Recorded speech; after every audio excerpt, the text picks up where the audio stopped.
안녕하십니까? 예배니 앵콜이라고 할 수도 없고 참 감동적이죠, 그렇죠? 감사합니다. 찬양하실 때 이제 신선미 지휘자님이 특찬으로 되어 있길래 첫 번째 든 생각이 뭐였냐면 김보영 집사님이 얼마나 또 감탄을 하실까. 그래서 제가 이렇게 찬양할 때에 성도님들의 이렇게 모습을 좀 한번 쭉 둘러봤습니다. 그랬더니 김보영 집사님이 눈을 지그시 감으시고 찬양을 들으시고, 우리 이승훈 장로님도 눈을 지그시 감으시고, 또 저쪽을 보니까 김정환 집사도 눈을 지그시 감고 찬양을 따라하면서 하는데, 다들 모습을 보면 정말 깊은 감동 속에 찬양을 듣고 있는 것 같아서 얼마나 우리가 예전에는 참 큰 복을 누려왔었는지 오늘 다시 한번 느꼈습니다. 저들의 마음속에 귀한 은혜를 주셔서 감사합니다. 사람이 자기 직업에 따라 행동하는 것이 좀 달라져요. 저희 큰애가 요즘 반주를 하고 있는데, 큰애는 누구를 처음부터 끝까지 바라보나 했더니 반주하시는 분을 처음부터 끝까지 바라보더라고요. 우리 잠깐 반주하신 분 소개를 좀 해주시겠습니까?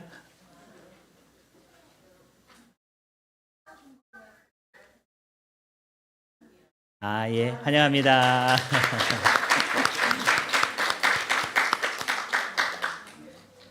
또 우리 오늘 지난주에도 소개를 드렸지만 지난주에도 우리 최영희 성도님 같이 이 자리에 참여해 주셔서 감사합니다. 오늘 사도행전 14장에 있는 말씀을 가지고 함께 은혜를 나누려고 합니다. 오늘 제목은 내게도 구원받을 만한 믿음이 있는가 라는 제목인데요. 우리 말씀을 시작하기 전에 우리 사도행전 10장 33절에 있는 이 말씀을 먼저 다 같이 읽고 시작하도록 하겠습니다. 이제 우리는부터 해서 같이 한 목소리로 읽도록 하겠습니다. 이제 시작. 이제 우리는 주께서 당신에게 명하신 모든 것을 듣고자 하여 다 하나님 앞에 있나이다. 여러분도 고넬료처럼 준비가 되셨습니까? 사도행전 설교를 마치기 전까지는 이것을 매 예배 시간마다 같이 읽으려고 합니다. 사도행전 14장에 있는 말씀으로 같이 은혜를 나누려고 하는데요. 사도행전 14장은 사도 바울의 선교 여행이 이제 시작되는 그 시작점입니다. 그래서 13장과 14장과 15장은 사도 바울이 제5차에 걸쳐서 선교 여행을 할 때에 제일 첫 번째 선교 여행의 시작이 되는 장입니다. 근데 13장과 14장에서 활동이 이루어지고 15장은 이제 안디옥으로 돌아와서 선교 상황을 이제 보고하고 회의를 하는 첫 총회에 대한 이야기이기 때문에 실제적인 1차 선교 여행의 이 전도의 성경절은 13장과 14장입니다. 어디서 출발했는가 보니까 이 시리아 안디옥에서 출발합니다. 이 시리아 안디옥이라는 이 이야기는 제가 11장을 설교할 때에 예루살렘에 스데반을 통하여서 핍박이 있고 예루살렘 교회가 이제 흩어지는 사건이 벌어집니다. 그때에 많은 사람들이 이곳에 와서 복음을 받아들이는 곳이 바로 이 안디옥이라는 지역이었습니다. 그래서 그때에 우리가 어떠한 성경책을 읽었냐면은 그리스도인이라 처음 불렸던 지역. 그러니까 그전에는 그리스도인이라 불림이 없었는데 예수를 믿는 사람들을 그리스도라 불렸던 지역이 처음 나오는 곳이 바로 이 시리아 안디옥 교회였습니다. 그래서 이 안디옥 교회는 초대교회 역사에 있어서 예루살렘 교회 이상으로 선교적인 역량을 펼쳤던 그 교회가 이 안디옥 교회입니다. 사도 바울과 이 바나바도 여기서 이제 전도 여행을 시작해서 첫 번째 들렸던 곳이 이 구브로섬이었고, 구브로섬에서 쭉 올라가서 이 안디옥에 또 도착하는데, 이 안디옥은 비시디아 안디옥이라고 해서 이 수리아 안디옥과는 다른 안디옥입니다. 지역이 안디옥이랑 똑같은 이름을 갖고 있지만 이 위에 이 안디옥은 이 비시디아 안디옥입니다. 이 안디옥과 그 옆에 이고니온을 갔다가 그다음에 루스드라 갔다가 더베로 가서 이제 이 1차 선교 여행을 마치는데, 이 안디옥, 이고니온, 이 루스드라, 이 더베라는 지역이 전부 다 갈라디아에 있는 지역입니다. 그래서 여러분이 갈라디아서를 읽잖아요, 그렇죠? 그것이 바로 여기에 등장하는 이 지역에서 있었던 일들을 기록한 것이 갈라디아서입니다. 즉 사도 바울이 1차 전도 여행을 통하여서 안디옥과 이고니온과 루스드레와 더베에서 있었던 모든 일들 가운데서 일어나는 일들입니다. 사도 바울이 복음을 증거할 때마다 이 교회는 폭발적 부흥이 일어났습니다. 수많은 사람들이 교회에 몰려듭니다. 14장 44절에 있는 내용을 보면은 이 안디옥 교회의 사람들이 안식일마다 모이기 시작합니다. 회당에 모입니다. 그래서 사도 바울에게 부탁합니다. 말씀을 전해달라고. 다음 안식일에도 말씀을 전해달라고. 그래서 사도 바울이 그 다음 안식일날 모였는데 얼마나 많이 모였는가를 성경에 기록하기를 온 시민이 거의 다 그 안디옥인 사람들이 다 몰려든 겁니다. 그 정도로 교회가 폭발적으로 부흥하기 시작합니다. 여러분, 이게 교회가 잘 될 때에 그 다음에 일어난 일이 뭘까요? 정말 이제 이 교회가 신앙적으로 막 성장하고 그 교인들의 마음속에 선교의 열의로 가득하고 무언가 하나님을 위하여 큰 일들이 이루어지려고 할 때에 항상 같이 발생되는 사건이 있습니다. 뭘까요? 바로 시기와 질투입니다. 사단이 교회가 부흥하는 것을 좋아할까요? 싫어할까요? 항상 교회가 부흥하기 할 때마다 같이 병행되는 일은 그 부흥을 저지시키기 위한 사단의 수많은 방해 공작이 항상 일어납니다. 그래서 우리가 뭔가 잘하려고 하고 막 신앙적으로 나가려고 할 때에 생기는 어려움이 발생되면 우리가 그 어려움 생각할 때 우리가 지금 신앙적으로 뭔가 부흥하려고 하는 그 모습으로 가고 있기 때문에 사단이 우리를 방해하고 있구나라고 생각하셔도 됩니다. 이 유대인들이 시기하기 시작했습니다. 질투하기 시작했습니다. 그래서 어떤 행동을 했는가를 보니까 유대인들이 경건한 귀부인들과 그 신의 유력자들을 선동하여 바울과 바나바를 뭐 했어요? 박해하게 하여 그 지역에서 뭐 했어요? 쫓아냅니다. 그래서 이 사도 바울과 바나바가 안디옥에서 복음을 전하다가 이렇게 쫓겨남을 당합니다. 그리고 두 번째 간 곳이 이제 이고니온이라는 지역입니다. 또 복음을 전합니다. 또 어떤 일이 벌어질까요? 부흥이 일어나기 시작합니다.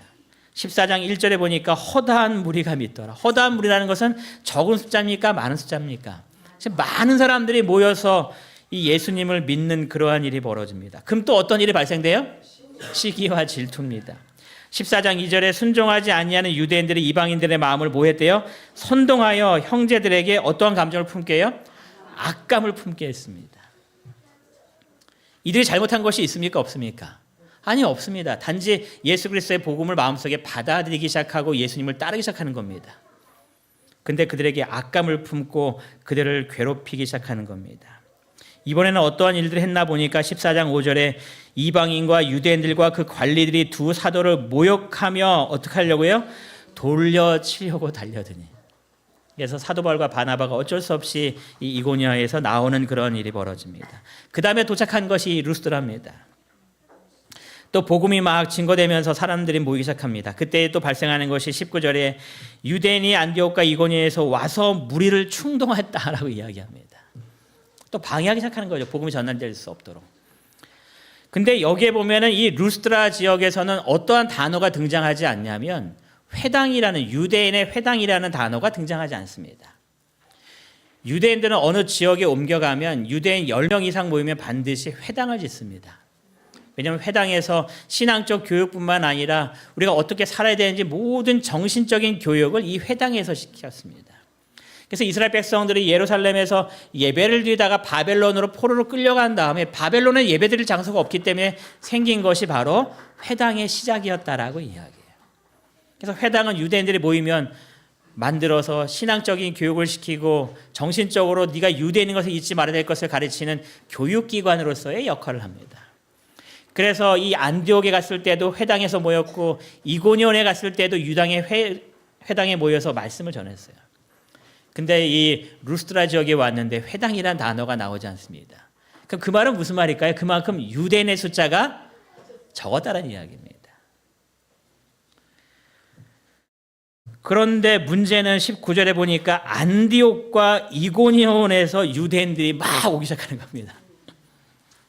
근데 여러분이 얼마나 먼 거리냐면 이 안디옥에서 이 이고니온까지 거리가 96km입니다. 그리고 이고니온에서 루스드라까지 64km입니다. 그래 보니까 뭐 하루에 30km씩 이동했다라고 이야기해요. 그럼 이 안디옥에서 이고니온까지 오려면 며칠 걸려요? 3일 걸려요. 그냥 쉬지 않고 계속 왔을 때에 30km면 3일 걸려요. 그리고 이고니온부터 또 그다음에 루스드라 지역에 갈 때까지 며칠 걸려요? 이틀 걸려요. 그러니까는 정말 쉬지 않고 막 했을 때에 안디옥에서 루스드라까지 올 때에 며칠 걸리는 거예요? 5일 동안, 일주일 동안 와야 되는 겁니다. 거의. 근데 그렇게 먼 지역에서 유대인들이 막 몰려오기 시작하는 겁니다. 5일 동안 걸어서 이틀 동안 걸어서 와서 뭐 하냐면은 무리를 충동시키는 겁니다. 뭘 방해하려고요? 사도 바울이 증거하고 있는 이 복음을 방해하기 위해서 먼 지역의 사람들이 막 유대인들이 오는 겁니다. 이들이 열심히 참 대단하죠. 그 방해하기 위해서 원정 지금 온 겁니다. 원정화하고 방해하는 겁니다. 사도 바울이 복음을 증거할 때마다 폭발적인 부흥이 일어났고 그때마다 방해가 왔고 그 다음에 어려움을 당하고 그런 일을 당합니다. 루스드라에서는 더 큰 어려움을 당하죠.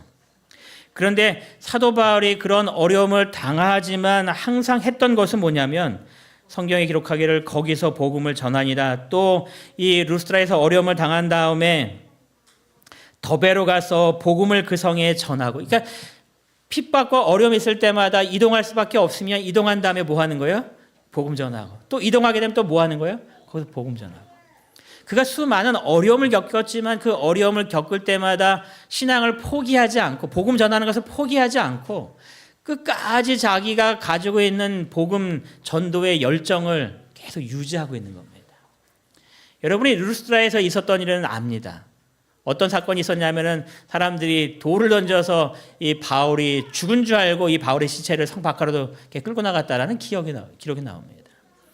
그러니까 그 다음에 갔던 지역이 더베이기 때문에 사도 바울이 더베 갔을 때는 정말 만신창이가 된 그런 몸의 상태인 거죠. 돌에 맞아서 뭐 죽었다가 깨어난 그런 상태에서 사도 바울이 이제는 좀 쉬어야 될 것 같아 하지 않고 더베로 가자마자 또 뭐 한 거예요? 복음을 전하는 그런 모습입니다. 어떻게 이렇게 할 수 있었을까?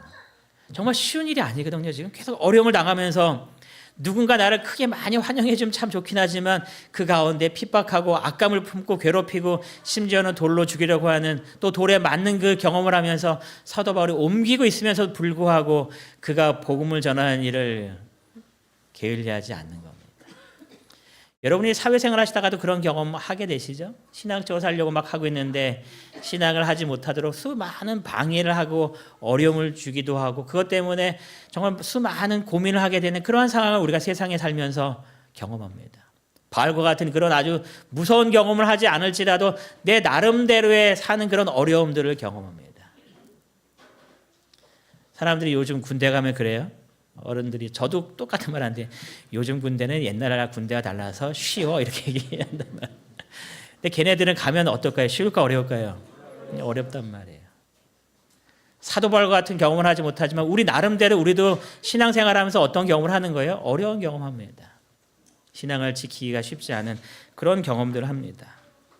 그런 수많은 경험 속에서 사도 바울은 어떻게 신앙을 끝까지 잘 지킬 수 있었을까요? 중도에 포기하지 않고 그가 복음 전하는 일을 그만둬도 뭐 사도 바울에게 누가 욕할 사람은 아무도 없습니다. 하지만 사도 바울은 그거를 중지하지 아니하고 주님께서 내게 준 사명을 끝까지 지키기 위하여 그가 고통당하지만 옮겨갈 수밖에 없지만 그곳에서도 뜨거운 열정으로 복음을 전하고 있는 겁니다. 그가 어떻게 그렇게 복음을 전할 수 있었을까? 사도행전 14장 3절에 있는 말씀을 같이 찾아서 읽도록 하겠습니다. 사도행전 14장 3절입니다. 우리 찾아서 한 목소리로 읽겠는데요.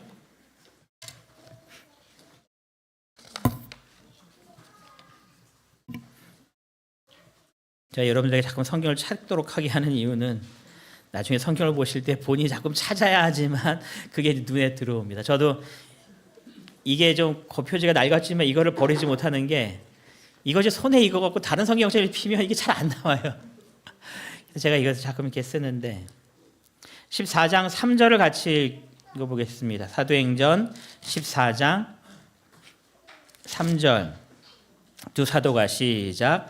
두 사도가 오래 있어 주를 힘입어 담대히 말하니 주께서 그들의 손으로 표적과 기사를 행하게 하여 주사 자기 은혜의 말씀을 증언하시니. 여러분들이 한번 찾아보시기 바랍니다. 사도 바울이 그 수많은 어려움을 겪으면서도 포기하지 않고 그가 끝까지 복음을 전할 수 있었던 그 이유가 뭐였을까요? 무엇 때문에 그가 그렇게 흔들리지 않고 복음을 전할 수 있는 그러한 사도가 되어 수 있었을까요? 뭐를 찾아내셨습니까? 우리 현세훈. 맞아요. 주를 힘입어서 뭐 하고 있는 거예요? 담대히 말하고 있다는 겁니다. 그가 주를 지금 힘입고 있다라고 이야기합니다. 사도 바울이 전혀 굴하지 아니하고 꿋꿋하게 그의 사명을 전할 수 있었던 유일한 이유를 기록하기를 주를 힘입어 담대히 복음을 증거했다는 겁니다. 주를 힘입을 수 있었기 때문에 그가 복음을 놓치지 않았다고 이야기하는 겁니다. 그가 주를 힘입어서 복음을 담대히 전하자 하나님께서 어떠한 일들을 이루시는 거예요? 표적과 기사를 행하게 하여 주셨다라고 이야기합니다. 그래서 하나님께서 그 사도 바울의 마음속에 큰 힘을 얻을 수 있도록 그를 통하여서 하나님의 능력을 계속해서 보여주기 시작하시는 겁니다. 우리 삶 가운데 하나님의 은혜가 가득 넘치는 삶을 살기 위해서 우리가 또 해야 될 모습 중에 하나는 주를 힘입어 담대하게 우리의 믿음 생활을 하는 겁니다. 그럼 하나님께서 그 믿음 생활을 통하여서 복음이 증거될 수 있도록 어떤 은혜를 베풀어 주시는 거예요? 표적과 기사를 우리의 손을 통하여 이루어질 수 있도록 베풀어 준다는 겁니다. 꼭 무언가 놀라운 일이 생기는 그러한 기적 같은 일이 벌어지지 않아도 우리의 삶 속에 하나님의 은혜가 가득 넘치는 그러한 하나님의 역사가 우리의 삶 가운데 있다라고 이야기하는 겁니다. 여러분, 그러면 주를 힘입는다는 것이 무슨 말일까요? 현세훈. 주를 힘는다는 것이 무슨 말일까요? 이 주를 힘다는 말을 이 원어적으로 찾아보면은 주는 큐리어스라는 단어입니다. 일반적으로 주님 할 때 그냥 그 주님은 큐리어스인데 이 헬라어는 에피큐리어스라는 단어를 쓰고 있어요. 근데 이 에피라는 뜻은 뭐냐면 위에 있다는 뜻입니다. 위에. 또 가까이 있다는 뜻입니다. 그것이 에피라는 단어의 뜻입니다. 즉 그 말은 이 사도 바울이 주를 힘입었다는 이야기는 주님을 나의 뭐로 두고 있는 거예요? 반석으로 두고 있는 겁니다. 주님 그래서 위에 있다는 표현이 내가 주님보다 높아 그 뜻이 아니라 주님을 나의 반석으로 두고 내가 그 위에 서 있다는 이야기입니다. 주는 나의 반석, 그 찬양도 있죠. 그죠? 그래서 이 사도 바울은 무언가 삶을 살 때에 그 모든 힘의 근원을 누구로부터 받는다고 이야기하는 거예요? 예수 그리스도로부터 받는다는 겁니다. 그래서 수많은 사람들이 그 성경절을 쓸 때 특별히 시편에 보면은 주 여호와는 나의 힘이요 나의 방패시요 뭐 그런 표현들을 쓰잖아요. 그것이 바로 이 주를 힘입는다는 그러한 똑같은 단어였던 표현입니다. 주를 가까이 한다는 뜻입니다. 주님을 내 옆에 모시고 살고 있는 겁니다. 그래서 무슨 문제가 있을 때마다 누구를 바라보는 거예요? 주님을 바라보고 주님과 의지하고 주님과 대화하고 주님께로부터 지혜를 얻고. 그래서 이사야서에서는 이렇게 이야기합니다. 보라, 하나님은 나의 구원이시라. 내가 신뢰하니. 이 신뢰한다는 말이 다른 번역에 보면은 내가 여호와를 의지하고 의뢰한다라는 뜻입니다. 내가 의지하고 뭐가 없어지는 거예요? 뭐가 없어졌어요? 두려움이 없으리니. 주를 의지하기 때문에 생기는 그 결과가 주님 때문에 내 마음속에 있는 두려움과 그 모든 염려와 걱정들이 사라진다라는 겁니다. 주를 힘입었기 때문에. 여러분, 이 땅에 있었던 수많은 성경의 노독들의 삶을 보면 그 믿음의 노독, 정말 와 어떻게 저렇게 믿음을 가질 수 있을까 하는 사람들의 모든 믿음이 그 자신으로부터 온 것이 하나도 아니고 주님으로부터 그 모든 능력을 받았기 때문에 그 일들을 이룰 수 있었다는 겁니다. 그들의 삶 속에 항상 뭐로 했기 때문에요? 주를 힘입는 삶을 살았기 때문이라는 이야기입니다. 어린 다윗이 골리앗을 향해서 달려나가잖아요. 그것이 왜 달려나갈 수 있었어요? 주를 힘입는 믿음이 있었기 때문에 그런 겁니다. 성경에 나오는 수많은 노독들이 할 수 있었던 그 모든 것들은 그에게 능력이 있었던 것이 아니라 주를 힘입었기 때문에 주로부터 오는 능력을 그가 받을 수 있었기 때문에 이룰 수 있었다라고 이야기하는 겁니다. 여러분, 그래서 우리의 삶 속에 주를 힘입는 것이 얼마나 중요한지 모릅니다. 그래서 한글을 보니까 이렇게 표현돼, 제가 그냥 그대로 읽어드릴게요. 하나님은 자기를 의지하는 성도들을 도우시는 하나님이시다. 시편 28편 7절에 여호와는 나의 힘과 나의 방패 되시니 내 마음이 그를 의지하여 도움을 얻었도다. 오늘날 우리 그리스도인들도 주를 힘입어 신앙생활을 해야만 어떤 어려움에서도 믿음을 지킬 수 있고 하나님께서 맡겨주신 사명을 감당할 수 있다. 이렇게 기록합니다. 여러분, 우리가 우리의 믿음을 지키고 끝까지 달려갈 수 있는 것은 내 힘으로 되는 것이 아님을 이야기합니다.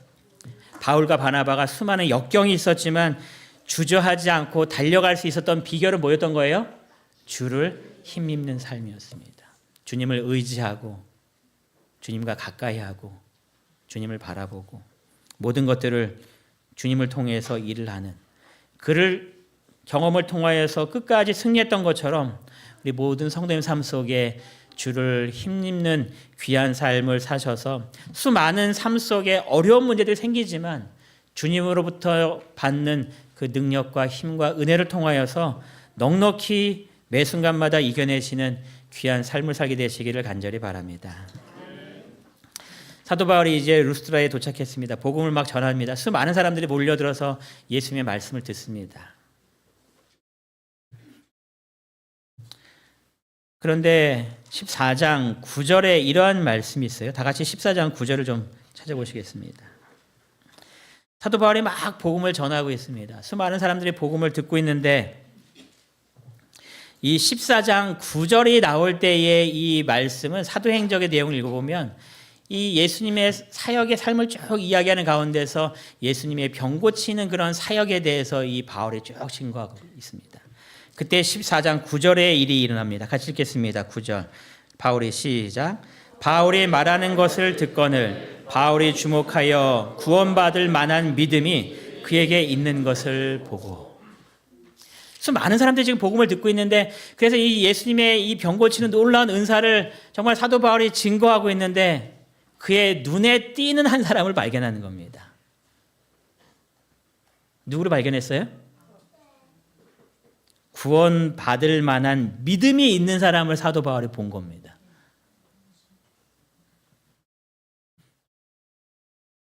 도대체 뭘 봤기 때문에 사도 바울이 저 사람에게는 구원받을 만한 믿음이 있는데 이렇게 느꼈을까요? 바울이 막 말하는 예.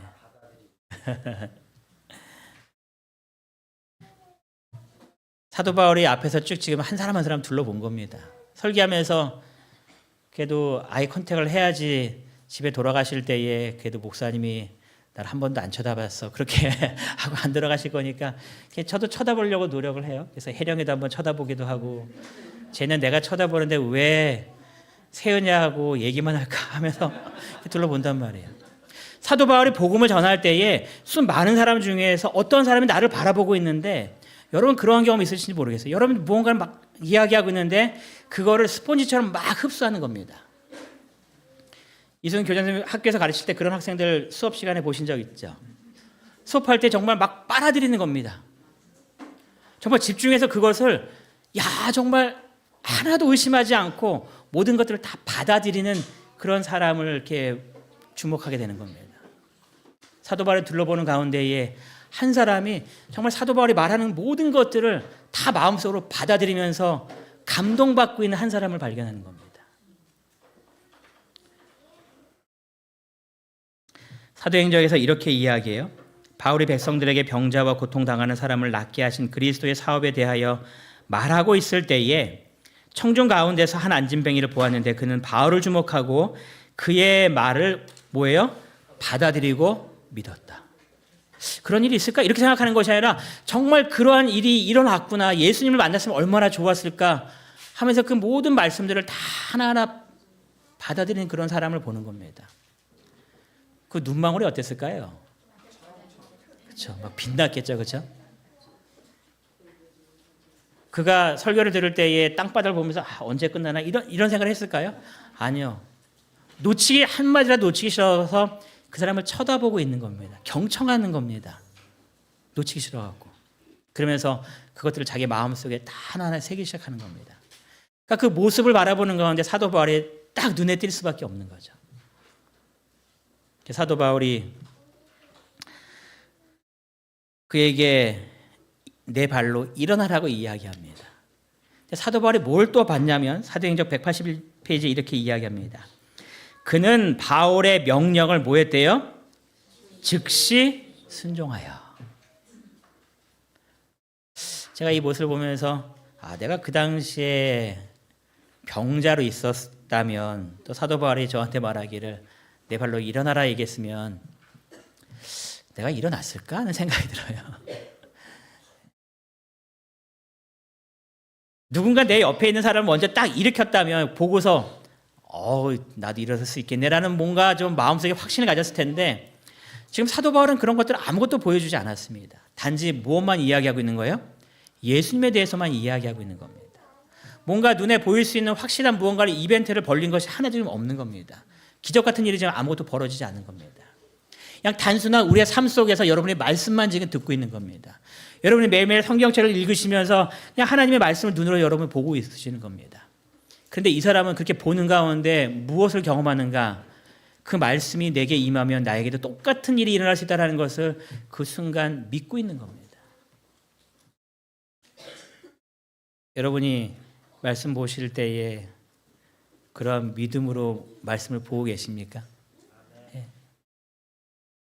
우리들이 비록 사도 바울의 이야기를 직접 듣지는 않고 있지만 성경을 통해서 항상 누구의 음성을 듣고 계신 거예요? 하나님의 음성을 듣고 있는 겁니다. 이 말씀이 내 삶 속에서도 어떻게 되는 거예요? 그대로 이루어지는 겁니다. 지금 사도 바울이 그 사람을 목격한 겁니다. 그래서 일어나라 얘기하니까 이 사람이 뭐 하는 거예요? 즉시 순종합니다. 평생 처음으로 자기 발로 일어섰다. 왜냐하면 이 사람은 나면서부터 안진뱅이라고 표현하고 있으니까 한 번도 걸어본 적이 없는 사람입니다. 이와 같은 믿음의 노력에 무엇이 임했대요? 능력이 임하였다. 여러분, 하나님의 능력이 누구에게 임하는가? 그냥 나를 일으켜 주실 때까지 가만히 있는 사람에게 하나님의 능력이 임할 수 없다는 이야기입니다. 하나님의 말씀을 믿고 뭐 해야 되는 거예요? 순종해야 되는 겁니다. 여러분의 삶 속에 말씀을 믿고 말씀이 정말 내 삶 속에 이루어질 것을 확신하는 가운데 말씀대로 순종해 보시기 바랍니다. 때때로 그런 것이 내게 더 큰 어려움을 줄 때도 있지만 여러분 끝까지 도착하셨을 때의 그 모든 삶 속에서 경험하는 것은 하나님이 살아계시고 내 모든 것들을 이루셨다라는 그런 간증의 이야기가 우리 있어서 분명히 나오게 됩니다. 이 일이 벌어지자 주변에서 난리가 났죠. 사람들이 뭐라고 외치는가? 신들이 사람의 형상으로 우리 가운데 오셨다 이렇게 외치기 시작합니다. 왜냐하면 이 루스드라는 지역에 이런 일을 한 번도 본 적이 없잖아요. 그러니까는 이 신이 왔다라는 겁니다. 그러면서 이 바나바를 쳐다보니까 바나바는 사람이 점잖아 보이고 뭔가 좀 있어 보이고 하니까 바나바를 뭐라 불렀어요? 제우스라 불렀습니다. 그리고 이 사도 바울은 옆에서 말을 막 하잖아요. 그러니까는 쟤는 그 제우스 신같이 보이진 않고 옆에서 말 잘하는 헤르메스, 헤메라고 불렀습니다. 그래서 이 사도 바울과 이 바나바를 지금 신으로 바라보는 겁니다. 그러면서 뭐하기 시작하냐면은 제사장이 오더니 뭐 소를 내와서 막 그 앞에서 신께 제사하는 그런 일들을 지금 펼치려고 합니다. 이 사람들이 왜 이렇게 했는가에 대해서는 또 그런 전설을 이야기해요. 그 사람들에게 이러한 전설이 있었다고 해요. 예전에 이 제우스가 이 땅에 내려왔는데 한 사람도 자기를 영접하지 않고 다 박대한 겁니다. 근데 이렇게 가다 보니까 저쪽에 한 노인 부부가 있는데 그 노부부만이 자기를 아주 따뜻하게 영접해서 제우스가 따뜻한 영접을 받은 다음에 하늘 올라가서 이 나쁜 놈들 해서 이 지역을 다 물로 멸망시키는데 이 노인 부부들에게만 잘 살 수 있도록 지켜줬다라는 그러한 전설이 이렇게 온 거예요. 그러니까는 이 사람들이 제우스를 본 거잖아요. 지금 바울을 보면서 헤르메를 본 겁니다. 그래서 뭐 하면 안 되는 거예요? 무시하면 안 돼서 이제 막 몰려들어서 지금 제사 지내고 있는 겁니다. 여러분이 그 당시에 바울이라면 어떻게 행동하셨을까요?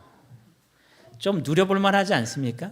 뭐 내가 나를 섬기라고 한 것도 아닌데 지네들이 와서 나를 신처럼 받들어 주니 얼마나 행복하고 좋은 게 많습니까? 그렇지 않아도 지금 돌에 맞아갖고 뭐 죽을 뻔한 그런 경험 속에서 간신히 피해서 돌아왔는데 날 이렇게 영접하고 있으니 얼마나 누릴만 합니까? 내가 시킨 것도 아닌데 나중에 얘기하면 나는 당신에게 그렇게 얘기한 적 없는데 이렇게 해도 되니까. 사도 바울은 뭐라고 이야기하냐면 15절에 이 내용을 좀 줄여서 말하면요, 내가 복음을 전한 것은 이런 일 하지 말고 살아계신 하나님께로 돌아오도록 하기 위해서 내가 이런 일을 한 거니 절대로 나를 경배하지 말라라고 이야기하면서 그의 삶 속에 하나님께 돌려줘야 될 영광을 자기 자신 하나도 취하지 않냐는 사람이 사도 바울이었음을 이야기합니다. 여러분 이 땅에 살아가시면서 나를 통해서 하나님께서 일하세요. 그렇죠? 하나님께서 어떤 일 하실 때에 나를 통해서 일합니다. 그러면 이 모든 영광을 내가 받아야 됩니까? 하나님께 돌려야 됩니까? 나를 통해서 이루어졌지만 이 일을 이루신 분은 누구신 거예요? 하나님이십니다. 그런 마음을 품으면 안 되는 거죠. 아, 내가 뭔가 좀 잘했기 때문에. 우리의 마음속에 그런 마음 생길 때 있거든요. 아, 내가 좀 나 아니면 아무도 못하는 거야 이렇게 마음속에 생길 때가 있는 겁니다. 그때 누구를 생각하시는가? 바울을 생각하시기 바랍니다. 바울은 분명히 이야기합니다. 나를 통해서 이루어지는 것이 아니라고. 내가 이런 모든 것들을 한 것은 누구를 알게끔 하는 거예요? 하나님을 알고 하나님께 돌아가기 위한 거니 하나님 바라보시라고. 여러분의 삶 속에 여러분을 통하여 하나님의 능력이 더 많이 나타나길 원하신다면 사도 바울과 같은 모든 영광은 하나님께 돌리는 귀한 삶을 살게 되시기를 간절히 바랍니다. 사도 바울이 더베에서 이제 모든 사역을 다 마쳤습니다. 이제 수리아 안디옥으로 이제 돌아갈 겁니다. 어떻게 가면 될까요? 옆에 쭉 가시고 보면은 이 표시가 안 됐네요. 이 더베에서 조금만 이렇게 내려가면 거기가 어디예요? 이 길리아게를 지나서 쭉 내려가면 이제 안디옥입니다. 근데 사도 바울이 이 길로 가지 않고 더베에서 빨간색 길로 해갖고 루스드라를 들렀다가 이고냐에서 안디옥에서 쭉 돌아갑니다.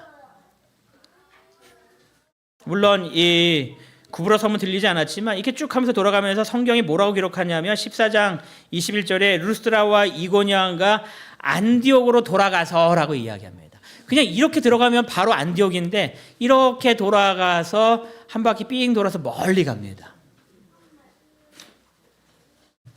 왜 그랬는가? 사도행전 14장 22절의 이유를 이렇게 이야기합니다. 제자들의 마음을 굳게 하여 이 믿음에 머물러 있어라 권면의 말씀을 주기 위해서 갑니다.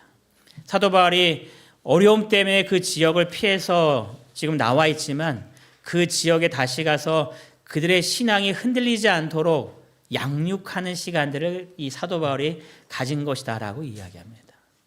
그래서 그들에게 이야기합니다. 이 믿음에 뭐해요? 머물러 있어야 된다고. 그래서 이 믿음에 머물러 있을 방법을 그가 제시합니다. 제자들의 마음을 뭐해야 돼요? 굳게 하여. 굳은 결심을 하도록 이 사도 바울이 그들에게 말씀을 증거하고 있는 겁니다. 그들이 많은 시험에 흔들리지 않도록 하기 위해서 그들의 마음속에 아주 굳건한 마음을 주기 위해서 권면의 말씀을 계속하는 겁니다. 하나님의 말씀을 통하여서 결코 흔들리지 아니하는 그런 믿음의 사람들이 되기 위하여 이 믿음을 포기하지 않고 끝까지 여기에 머물러 있을 수 있도록 그들의 마음을 굳게 하는 일들을 그가 성경을 통해서 쭉 하는 겁니다. 그리고 그가 이렇게 이야기합니다. 하나님의 나라에 들어가려면 어떤 일이 있대요? 많은 환난을 겪어야 할 것이다. 여러분, 하늘나라에 들어가려면 좀 편하게 있어도 된다라면 참 좋을 텐데 사도 바울은 그들에게 뭐라고 얘기하는가? 하나님의 나라에 들어가려면 많은 환난을 겪어야 된다는 겁니다. 여기가 이성당입니다. 여기가 어디에 있냐면은 군산에 있습니다. 이 군산에 가시면 이제 이성당은 반드시 가보셔야 돼요.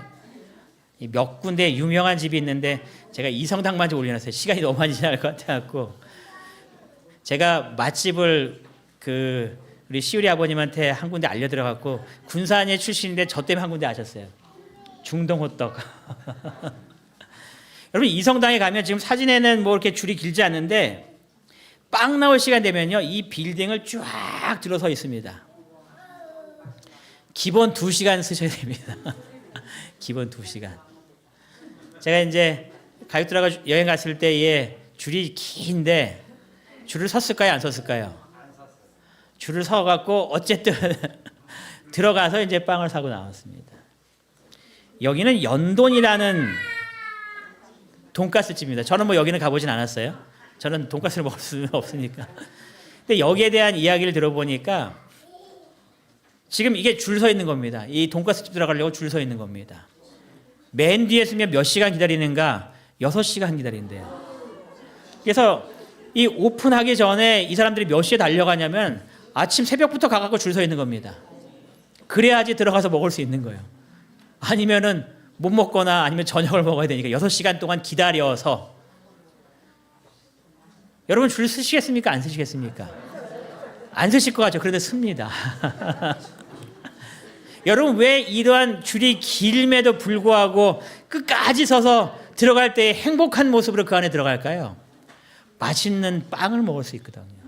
그 집에서만 누릴 수 있는 그 빵을 먹을 수 있거든요. 이 집에 가서만 먹을 수 있는 그런 뭔가 특별한 것이 있기 때문에 6시간 줄 서면서도 그 시간에 결코 힘들어하지 않고 조금만 참으면 돼, 조금만 참으면 돼. 6시간 통에 들어갔지만 그 문에 들어가면서 왜 이렇게 사람이 많아 불평하는 것이 아니라 들어갔다 나도 먹을 수 있어 하면서 행복해하는 겁니다. 6시간 줄 서서 기다릴만 한 겁니다. 그 이상을 기다려도 기다릴만 하기 때문에 기다리는 겁니다. 거기서 얻는 보상이 더 크기 때문에 그렇습니다. 하늘나라에 들어가려면 뭘 해야 된대요? 많은 환난을 경험해야 돼요. 그 수많은 환난을 경험한다 할지라도 들어가 보면 그만큼 가치가 있기 때문에 그렇다는 겁니다.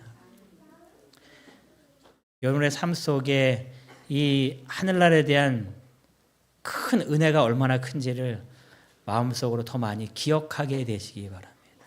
여러분 히브리서 나오는 믿음의 장애, 이 믿음의 도둑들이 무엇 때문에 그 힘든 것들을 다 견딜 수 있었을까요? 하늘을 바라봤기 때문에 그렇습니다. 많은 환난을 겪는다 할지라도 겪을만 하기 때문에 그 하늘을 알았기 때문에 그런 겁니다. 그래서 사도 바울이 우리들에게 이야기하는 겁니다. 이 믿음에 머물러 있으라고. 많은 환난이 있지만 견뎌내라고. 뭐가 있기 때문에요? 하늘나라가 있기 때문에. 그래서 마음을 굳게 하라고 이야기하는 겁니다. 우리가 세상에 살면서 우리들의 신앙을 흔들 만한 수많은 일들이 있지만, 우리를 유혹하는 수많은 것들이 있지만, 저 하늘을 바라보시면서 이 모든 것들을 넉넉히 이겨내시고 환난과 어려움 가운데서도 저 하늘 때문에 굳건한 믿음으로 서시는 우리 모든 성도님 되시기를 간절히 바랍니다. 사도 바울의 삶을 이야기할 때에 14장에 크게 나오는 첫 번째 모습은 주를 힘입는 삶을 살았습니다. 주를 의지하고 주를 바라보고 그로부터 모든 능력을 받는 그러한 삶. 그다음에 두 번째 사도 바울의 신앙적인 모습 중에 하나는 모든 영광은 누구한테만요? 하나님께만 돌리는 그런 겸손한 마음으로 삽니다.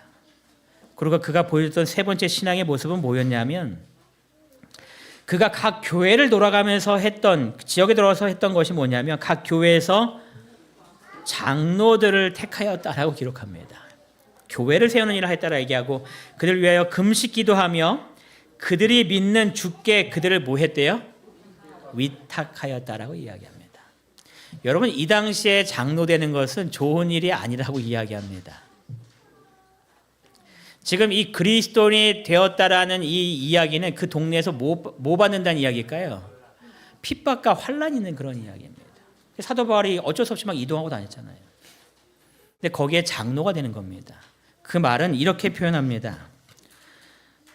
환란이 있으면 어떻게 될까요? 제일 먼저 앞에 나가서 그 모든 환란을 자기의 몸으로 막아내야 하는 사람들이다라고 말합니다. 성도들은 뒤에 있잖아요. 성도들 뒤에 있으니까는 제일 먼저 나가서 모든 환란과 핍박을 몸으로 다 먼저 막아내서 성도를 보호해야 되는 사람. 그게 누구란 이야기예요? 그게 장로란 이야기입니다. 그 당시에 장로란 경험은 그러한 경험입니다. 모든 어려움들이 있지만 그 모든 어려움들을 성도를 위해서 대신 다 받아서 성도들이 그 환란과 어려움 속에 빠지지 않도록 지켜내야 하는 그러한 사람. 여러분 요즘 시대는 어떻습니까? 교회 장로 됐다는 것은 교회에 어떤 어려움이 있으면 어떻게 해야 되는 거예요? 제일 먼저 앞서서 그 모든 어려움들을 짊어지는 분들이 장로님이라는 그런 직책을 가진 분들입니다. 원로 장로님들의 삶이 그런 삶을 분명히 사셨을 거예요. 교회가 어려울 때에 교회를 위하여 제일 먼저 헌신하고 희생하고 봉사하는 그러한 사람. 교회를 대표하여 교회를 지켜야 한다 하고 끝까지 교회 문을 지켜야 하는 그러한 역할을 했던 그러한 분들이 장로들의 삶이었다는 겁니다. 그래서 그런 장로를 택했을 때 사람들이 그들을 얼마나 존경의 눈으로 쳐다봤을까요?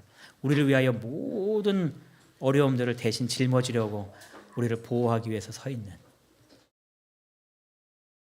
지금 시대도 그러한 모습으로 장로님들이 되시는 겁니다. 교회가 어려울 때에 내가 그 짐을 감당해야 하는 그 모습으로 이 교회를 지키는 겁니다. 그래서 장로들을 택했으니 뭐 할 수밖에 없어요? 금식 기도해 줄 수밖에 없죠. 그분들이 그 신앙을 잘 지켜내서 교회가 든든히 설 수 있도록 하기 위해서 금식 기도하는 겁니다. 한 분이 그래요. 한 끼 금식했다고 금식 기도했다고 하지 마라. 여러분 금식 기도했다면은 며칠 했을까요? 보통 며칠 해야 된다라고 이야기하는 날짜가 있더라고요. 기본 며칠 했을까요? 세연이가 손 하나 들었는데 이건 금식이 아니라고 이야기합니다. 이거는 그냥 다이어트한 거. 기본 며칠 정도 했을까요? 기본 3일이라고 이야기해요. 3일이 넘기기 힘들대요. 그래서 기본 3일 한다고요. 그 다음에 좀 하면 7일이래요. 7일이 또 넘기기 어렵대요. 3일, 7일만 넘기면 그 다음부터 감당할 수 있대요. 금식기도 해준 겁니다. 그들의 신앙이 굳건하게 설 수 있도록, 교회를 지킬 수 있도록. 우리 장로님들 위해서도 우리 성도님들께서 이러한 믿음으로 마음으로 기도해 주시기 바랍니다. 이 교회가 든든히 잘 설 수 있도록 장로님들의 역할을 잘 감당하실 수 있도록. 그리고 사도 바울이 그 교회들을 떠나면서 마지막으로 했던 것이 그들이 믿는 주께 그들을 뭐 한 거예요? 위탁한 겁니다. 세훈이에게 이만한 금덩어리가 생겼습니다. 어떻게 할 겁니까?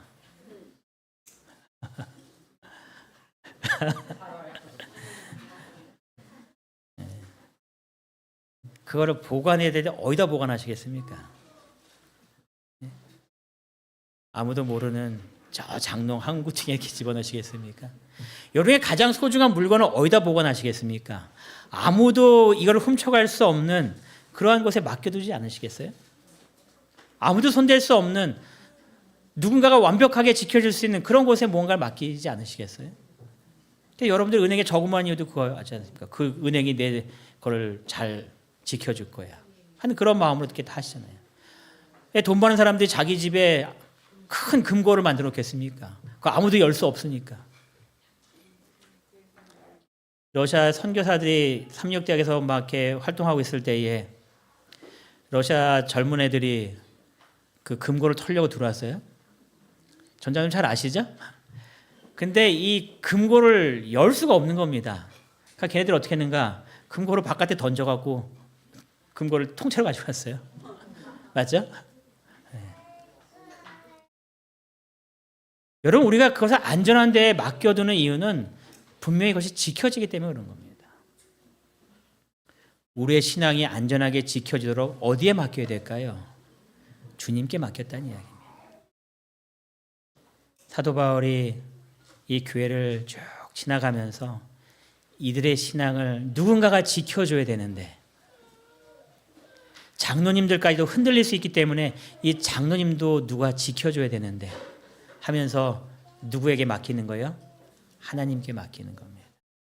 하나님 이들을 지켜주세요. 가장 잘 맡겼나요? 가장 잘 맡긴 결정입니다. 그 중에 제일 신앙 좋은 누군가를 택해서 당신이 여기 좀 맡아주세요라고 하는 것이 아니라 사도 바울은 이 모든 것들을 전적으로 주님께 맡기는 겁니다.